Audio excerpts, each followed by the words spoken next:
नमस्कार। श्रीमती मोहरी देवी तापड़िया कन्या महाविद्यालय जसवंतगढ़ के इस यूट्यूब चैनल पर मैं प्रवक्ता हनुमानमल शर्मा आप सभी का हार्दिक स्वागत अभिनंदन करता हूं। प्यारे विद्यार्थियों, बीए तृतीय वर्ष के पाठ्यक्रम के अंतर्गत हम हिंदी साहित्य विषय में आधुनिक काव्य आपका जो प्रथम प्रश्न पत्र है उसमें आज हम नए पाठ को लेकर के हाजिर हैं। जो पाठ का नाम है, आपके कवि हैं वो है कवि रामधारी सिंह दिनकर जी, जो कि राष्ट्र कवि हैं। ठीक है ना। वैसे राष्ट्र कवि हमारे मैथिली शरण गुप्त जी है, लेकिन ये हम इनको दूसरे नंबर पर रख सकते हैं तो कोई औचित्य नहीं है, इसमें अतिशयोक्ति नहीं है, क्योंकि रामधारी सिंह दिनकर जी ने बहुत अच्छी राष्ट्र भावना से ओतप्रोत कविताएं लिखी है। उनकी कविता आज हम कुरुक्षेत्र को पढ़ेंगे।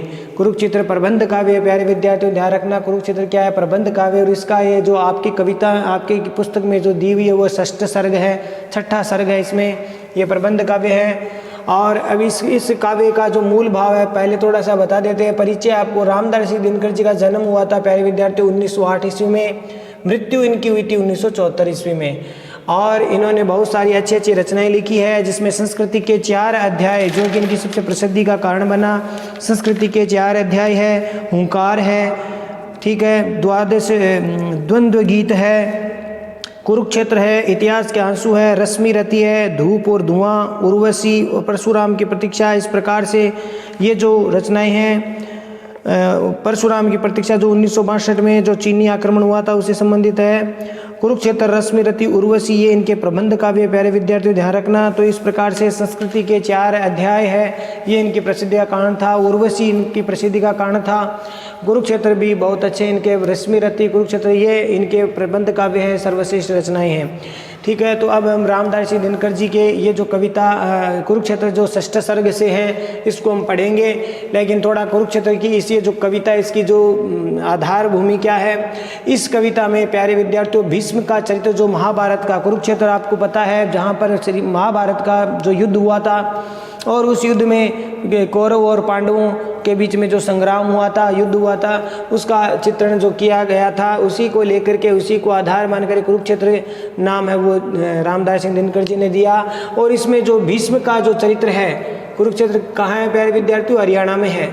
ठीक है। तो कुरुक्षेत्र भीष्म के चरित्र के माध्यम से मुख्य बात इस कविता की मूल आधार ढांचा जो है वो ये है कि भीष्म के चरित्र के माध्यम से संसार के लिए प्रेम, शांति, सहयोग का मार्ग खोजने का प्रयास किया गया। यानी इसमें भीष्म जो चरित्र है उसके माध्यम से प्यारे विद्यार्थियों इसमें सुख, शांति और सहयोग का जो भाव है वो खोजने का प्रयास किया गया। कवि ने ये भाव व्यक्त किए हैं। और साथ ही साथ इसमें महत्वपूर्ण बात है वो आज के समय की, वर्तमान समय की जो आधुनिक विज्ञानवाद, जो अपने आप को विज्ञान कहते हैं, विज्ञानवादी अपने आप को मानते हैं, बुद्धिवाद जो अपने आप को बहुत ज़्यादा बुद्धिमान मानते हैं, उसके खोखलेपन पर व्यंग्य किया, आक्षेप किया है।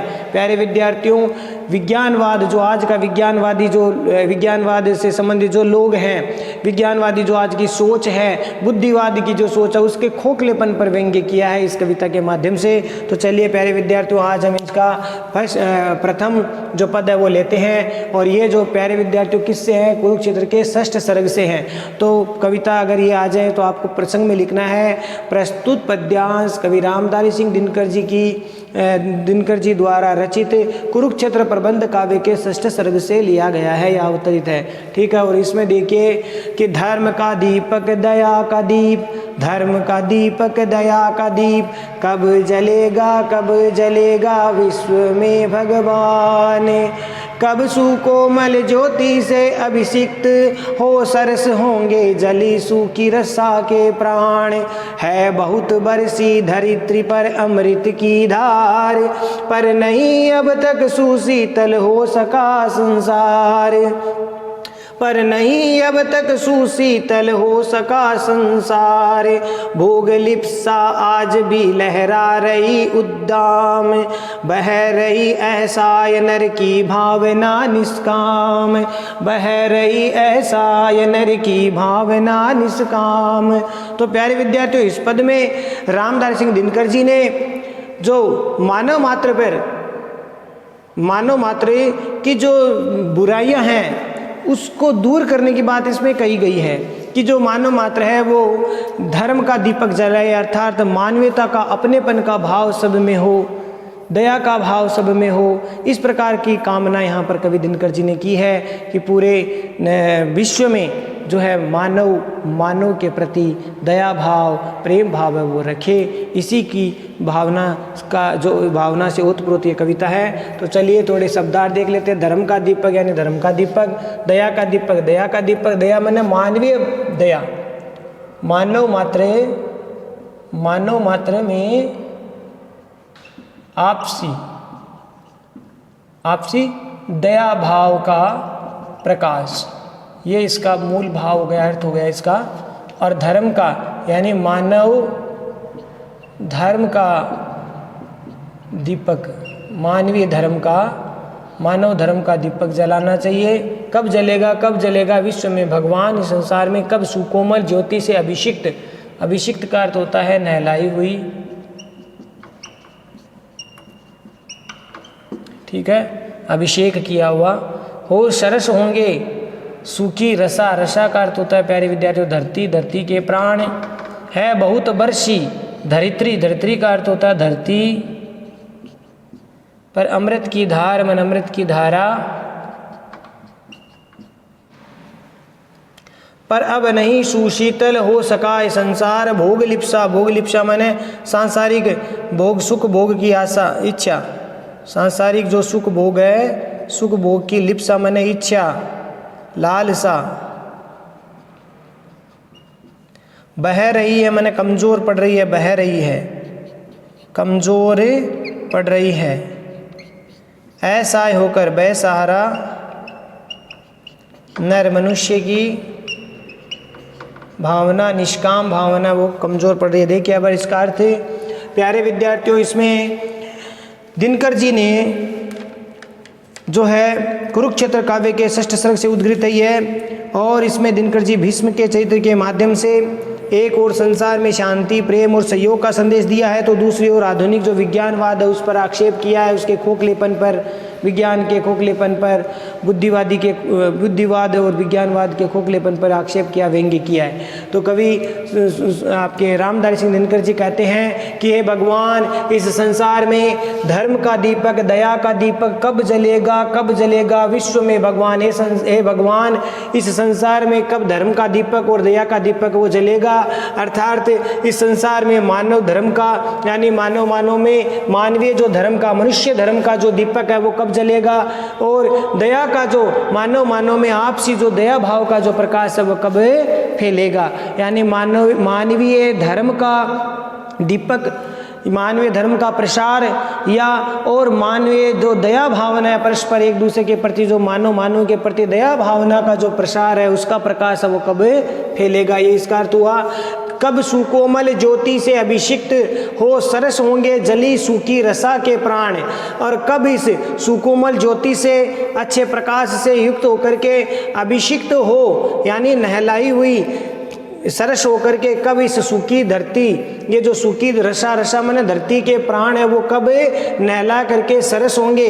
ये जो जली हुई सूखी संतप्त, जो दुखों से संतप्त है ये धरती किससे संतप्त है? दुखों से, बुराइयों से, हिंसा, ईर्ष्या, पाप कर्म से जो ये धरती पूरी संतप्त है। तो इस प्रकार से ये संतप्त जली हुई जो सूखी धरती के प्राण है वो कब उस सुकोमल यानी मानवीय ज्योति से, मानवीय प्रेम भावना, अपनेपन के भाव से, अच्छे अच्छे गुणों से, अच्छे अच्छे भावों से युक्त ज्योति से नहला करके कब सरस होंगे। यानी यहाँ पर वो सुकोमल ज्योति का मतलब हो गया अच्छे भाव, अच्छे विचार, मानव के प्रति प्रेम भावना, शांति, सहयोग की जो भावना है उससे नहला करके कब ये जो सूखी धरती है, सूखी धरती का मतलब यहाँ पर जो हिंसा, अपराध, ईर्ष्या, ये जो भेदभाव या मानव के प्रति जो इस प्रकार से कुंठित होना, ईर्ष्या भावना रखना, लड़ाई झगड़े, इस प्रकार के जो बुराइयां, तो बुराइयों से ये जली हुई जो सूखी धरती है कब उस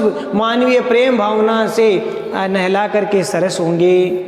और है बहुत बरसी धरित्री पर अमृत की धार, कि संसार में इस धरती पर अमृत की धारा बहुत बरसी है। इस है बहुत बरसी धरित्री पर अमृत की धार, यानी इस धरती पर बहुत सी अमृत की धारा बही है, पर नहीं अब तक सुशीतल हो सका संसार। लेकिन फिर भी ये जो संसार है वो ठीक प्रकार से, अच्छी प्रकार से सुशीतल यानी अच्छी प्रकार से शीतल नहीं हो सका, ठंडा नहीं हो सका। अर्थात कहने का तात्पर्य है कि यहाँ पर लोगों ने ज्ञान की अमृत धारा जरूर बहाई है, लेकिन फिर भी संसार की जो अच्छी, संसार में जो अच्छी भावना से ओतप्रोत जो संसार है वो उसका रचना नहीं हो सके। कहने का तात्पर्य ज्ञान की लोगों में ने बहुत सारी अमृत की धारा बहाई है, फिर भी संसार में वो बुराइयां हैं वो समाप्त नहीं हो सकी है। अर्थात ये संसार फिर से अच्छी प्रकार से शीतल है वो नहीं हो सका है, अर्थात संसार अच्छा नहीं बन सका। भोग लिप्सा आज भी लहरा रही है उद्दाम, उद्दाम मन अत्यधिक रूप से, अतिशय। उद्दाम का अर्थ होता है प्यारे विद्यार्थियों अतिशय, अति, बहुत अधिक। आज संसार के जो लोग हैं, विश्व के जो लोग हैं, उनमें सांसारिक सुख भोग प्राप्त करने की तीव्र लालसा वो हो रही है। अर्थात सभी लोग अपने जीवन को इतने ज़्यादा विलासमय, सुखमय बनाने का प्रयास करने लग गए और उसके चक्कर में तरह तरह की हिंसा, अपराध, ईर्ष्या भावना, जितने भी बुराइयां हैं वो करने लग गए हैं। तो ये भाव इसमें बताया। दिनकर जी कह रहे हैं कि भोग लिप्सा आज भी लहरा रही है उद्दाम, यानी आज संसार में जो सुख भोग की इच्छा लालसा है वो अत्यधिक रूप से लहरा रही है, अर्थात विद्यमान हो रही है और बह रही है। ऐसा है नर की भावना निष्काम, इस कारण से जो बेसहारा जो मानव है, मनुष्य है, उसकी जो निष्काम भावना है वो बह रही है, अर्थात कमजोर हो रही है। इस चक्कर में कि जो सांसारिक जो सुख भोग है, उस सांसारिक सुख भोग लालसा में मनुष्य की जो निष्काम भावना है वो क्या हो रही है, बह रही है, अर्थात कमजोर पड़ रही है। ठीक है प्यारे विद्यार्थियों, और कमजोर पड़ रही है। इसके कारण से मानव मात्र में जो है प्रेम भावना वो नहीं रही है। सब लोग केवल सुख भोग की प्राप्ति के लिए ही उन्नत हो रहे हैं और उद्धत होते हैं, और सुख भोग की लालसा में, इच्छा में इतने अधिक अज्ञानी हो गए हैं, इतने अधिक अविवेकी हो गए हैं कि वह परस्पर मानव धर्म को जो है पूरी तरह से वो भूलते जा रहे हैं। और इस प्रकार से मानव को है एक दूसरे के जो है खून का प्यासा समझने लग गया है। मानव मात्र में आपसी भेदभाव, ईर्ष्या, झगड़ा है वो होता जा रहा है। इस कारण से रामधारी सिंह दिनकर ये चिंता व्यक्त करते हुए ये कविता उन्होंने भाव प्रकट किए इस कविता में। तो आशा करता हूँ ये पद समझ में आ गए होंगे। और अलंकार विशेष वाले पॉइंट में प्यारे विद्यार्थियों आपको लिखना है, क्योंकि मनुष्य जब निष्काम भावना कमजोर पड़ रही है तो भोगलिप्सा की जो कारण क्या कि कर्म फल पर आसक्ति बढ़ रही है। इस कारण से बुराइयां बढ़ रही है, हिंसा, अपराध, स्वार्थपरता, क्रूरता आदि बढ़ रहा है। विशेष वाले पॉइंट में प्यारे विद्यार्थियों आपको लिखना है कि वर्तमान काल में मानव जीवन में व्याप्त बुराइयों एवं धरती के विकृत वातावरण की ओर यहाँ पर संकेत करते हुए मानवतावादी दृष्टिकोण व्यक्त हुआ है। प्यारे विद्यार्थियों, यहाँ पर धरती के ऊपर जो व्याप्त जो बुराइयाँ हैं उसके साथ साथ मानवतावादी दृष्टिकोण को भी यहाँ पर अभिव्यंजित किया गया है। प्यारे विद्यार्थियों, आशा करता ये पंक्ति आपको समझ में आ गई होगी। ये आप विशेष वाले पॉइंट में लिखेंगे, वर्तमान काल में जो मानव की बुराइयाँ हैं और धरती पर जो वातावरण है विकृत जो वातावरण उसकी ओर संकेत किया है, साथ ही मानवतावादी दृष्टिकोण व्यक्त हुआ है। अनुप्रास, यमक, काव्यलिंग अलंकार का प्रयोग इसमें हुआ है। अनुप्रास है, अलंकार में अनुप्रास है और यमक है और काव्यलिंग अलंकार का प्रयोग किया गया है। ठीक है, और छंद सुग्यायी है, तत्सम शब्दावली से युक्त रचना है, ये आप लिख देंगे। तो आशा करता हूँ ये पद आपको समझ में आ गया होगा। अगला पद देखते हैं कि भीष्म हो अथवा युधिष्ठिर या कि हो भगवान, बुद्ध हो कि अशोक, गांधी हो कि सुमहान, सिर झुका सबको सभी को श्रेष्ठ निज से मान, मातृवाचक ही उन्हें देता हुआ सम्मान, दग्ध कर पर को स्वयं भी भोगता दुखदा है, जा रहा मानव चला अब भी पुरानी राह है, जा रहा है मानव चला अब भी पुरानी राह है। अर्थात प्यारे विद्यार्थियों, इस पद में भी रामधारी सिंह दिनकर जी प्रस्तुत प्रसंग में आप लिखेंगे प्रस्तुत पद्यांश कवि रामधारी सिंह दिनकर जी की कविता प्रबंध काव्य कुरुक्षेत्र से लिया गया है, षष्ठ सर्ग से लिया गया है। और इसमें महापुरुषों के द्वारा जो इस संसार को ज्ञान दिया गया और उसके साथ साथ इसमें वर्तमान काल में जो मानव स्वयं दुख है वो प्राप्त कर रहा है और दूसरों को भी दुखी कर रहा है, इस प्रकार की भावना व्यंजित हुई है। तो दिनकर जी कह रहे हैं भीष्म हो चाहे ज्ञानी वीर, महाभारत के पात्र ज्ञानी वीर भीष्म हो, भीष्म पितामह, चाहे धर्मराज युधिष्ठिर हो, धर्मराज युधिष्ठिर ये महाभारत के पात्र हैं, या हो भगवान, भगवान कहाँ पर किसके लिए आया है? श्री कृष्ण के लिए आया है, या फिर बुद्ध, महात्मा बुद्ध हो, गौतम बुद्ध हो, या फिर सम्राट अशोक, सम्राट अशोक हो, या फिर महात्मा गांधी, या फिर ईसा मसीह है, ईसा मसीह है महान, सिर झुका सबको, सभी ने सभी के सामने सिर झुकाकर सभी को श्रेष्ठ माना और अपने का निज से मान, यानी अपने से अधिक दूसरों को क्या माना? मान मैंने माना, क्या माना? श्रेष्ठ माना। मात्र वाचिक, वाचिक मैंने वाणी के द्वारा ही उन्हें देता हुआ सम्मान। दग्ध मैंने जलाना, कष्ट देना, जलाना, कष्ट, पीड़ा। पर मैंने दूसरों को, स्वयं भी मैंने खुद भी भोगता है, दुखदाय मैंने दुख की आग में जलता है, आग में दुख की आग में जलता है, कष्ट पाता है। और जा रहा है मानव अब भी पूरा नहीं रहा है, मैंने बुराइयों में, बुराइयों के रास्ते, पूरा नहीं रहा का मतलब यहाँ पर बुराइयों के रास्ते पर। अब देखिए अर्थ इसका। तो प्यारे विद्यार्थियों, सुमिता क्षमा करना, रामधारी सिंह दिनकर जी कह रहे हैं कि चाहे इस संसार में भीष्म पितामह हो, यानी ज्ञानी वीर महाभारत काल के योद्धा ज्ञानी वीर भीष्म पितामह हो, अथा या फिर धर्मराज युधिष्ठिर हो, या फिर स्वयं भगवान श्री कृष्ण हो, महात्मा बुद्ध हो, या फिर सम्राट अशोक, महात्मा गांधी और ईसा मसीह, सभी ने सिर झुका सबको, सभी को श्रेष्ठ निज से मान, अर्थात इन सभी महापुरुषों ने स्वयं को सबके सामने, मनुष्यों के मानव धर्म के लिए सबके सामने अपने आप को विनम्रता से झुका दिया और सभी को श्रेष्ठ, दूसरों को श्रेष्ठ माना और अपने से भी ज़्यादा किसको श्रेष्ठ माना? दूसरों को। तो इस प्रकार से दूसरों को श्रेष्ठ मानने से क्या होता है? अहंकार का भाव नहीं आता है। आज जो मानव है हम क्या करते हैं? आज हम अपने आप को ही ज़्यादा श्रेष्ठ मानते हैं, दूसरे में अवगुण ही अवगुण दिखते हैं और स्वयं में गुण ही गुण दिखते हैं।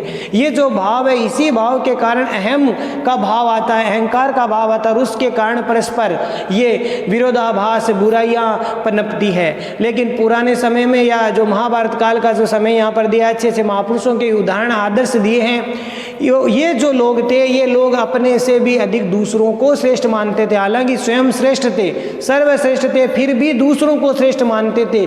ये जो भाव था दूसरों को श्रेष्ठ मानने का, इस भाव से लोगों में क्या होता था? अहंकार का भाव उसमें नहीं आता था। आज हम स्वयं को सबसे ज़्यादा ज्ञानी, स्वयं को सबसे ज़्यादा शक्तिशाली, स्वयं को सबसे ज़्यादा जो है महत्वपूर्ण मानते हैं और दूसरों की हम अवहेलना करते हैं, दूसरों को अवगुणों को देखते हैं। ये हमारी सबसे बड़ी कमजोरी आ गई है, ये हमारे सबसे बड़ा जो अवगुण है। हम दूसरों को क्या मानते हैं? दूसरों का तिरस्कार करते हैं, दूसरों को हीन समझते हैं और अपने आप को ही सर्वश्रेष्ठ मानते हैं।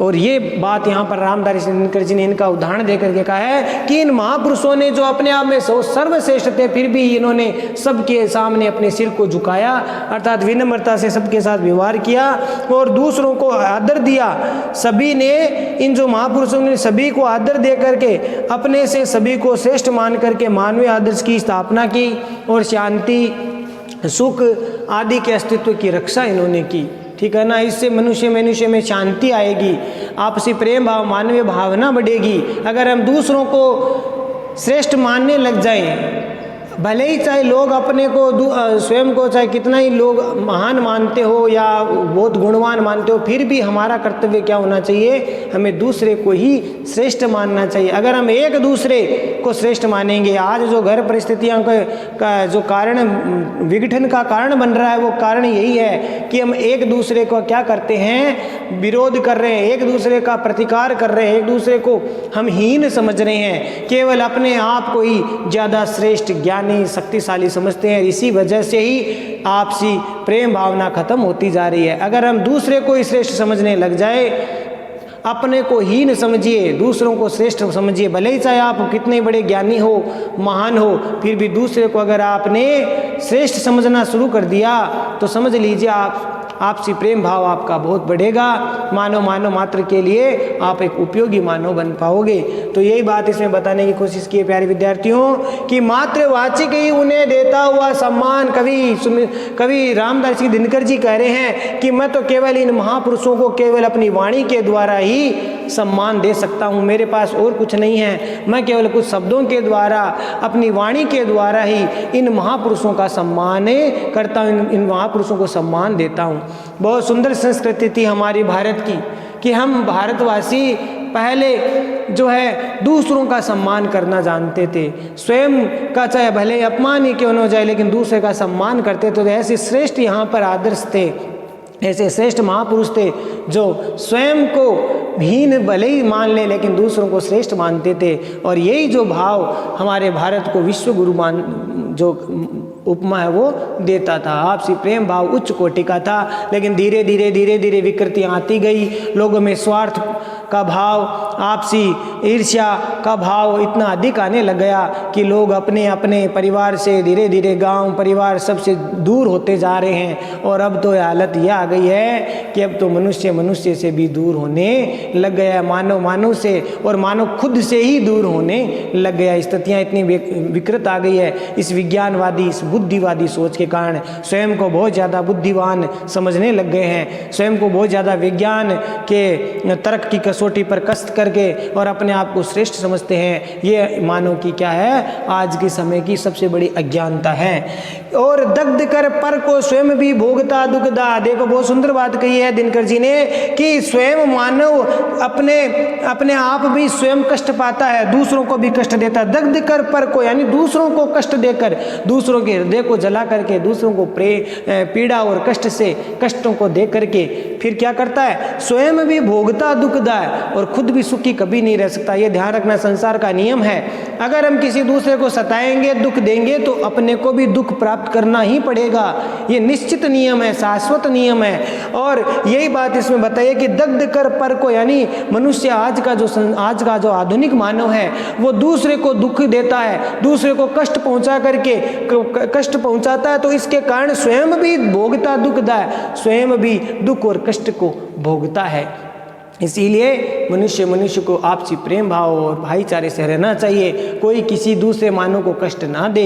ये बात इसमें दिनकर जी कहना चाहते हैं। जा रहा है मानव चला अब भी पुरानी राह। आज मानव वही पुरानी राह पर चल रहा है। पुरानी राह का मतलब यहाँ पर कहना चाहते हैं कि आज मानव वही बुराइयों की तरफ, वही हिंसा, स्वार्थ, कपट, ईर्ष्या भावना, इस मार्ग पर, कुमार्ग पर चल रहा है। इसलिए मानव को चाहिए, अगर वो वास्तव में आधुनिक मानव है, वास्तव में अगर अपने दिमाग को वह उच्च कोटि की बुद्धि अपने आप को मानता है, तो उसको आपसी प्रेम भाव से रहना चाहिए। यही उसकी बुद्धि का सच्चा उपयोग है, यही उसका विवेक जो है उसका सार्थक है।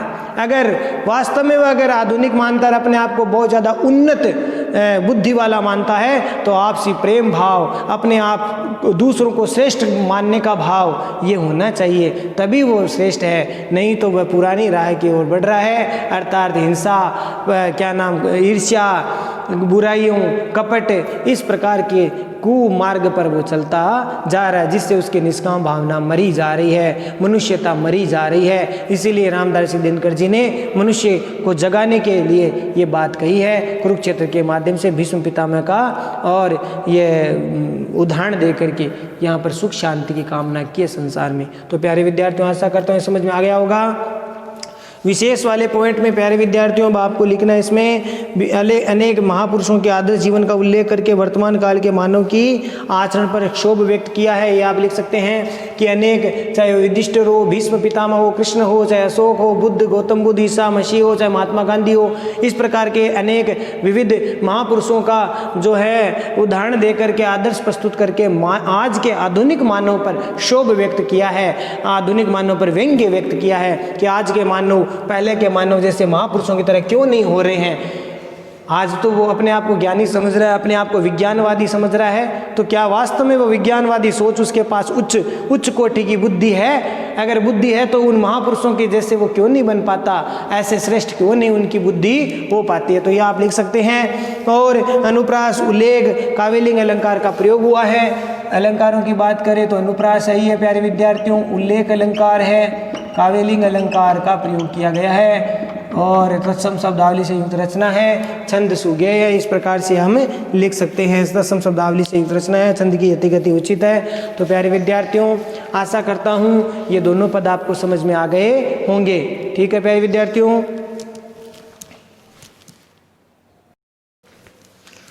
तो प्यारे विद्यार्थियों आज के लिए बस इतना ही। अगली वीडियो में फिर हाजिर होंगे रामदार्शी दिनकर जी की आगे की पदों की व्याख्या को लेकर के। तब तक इन व्याख्याओं को पढ़िए, नोट्स बनाइए, याद कीजिए, चैनल को लाइक, शेयर और सब्सक्राइब करना ना भूलें। जय भारत, जय हिंदी। धन्यवाद विद्यार्थियों।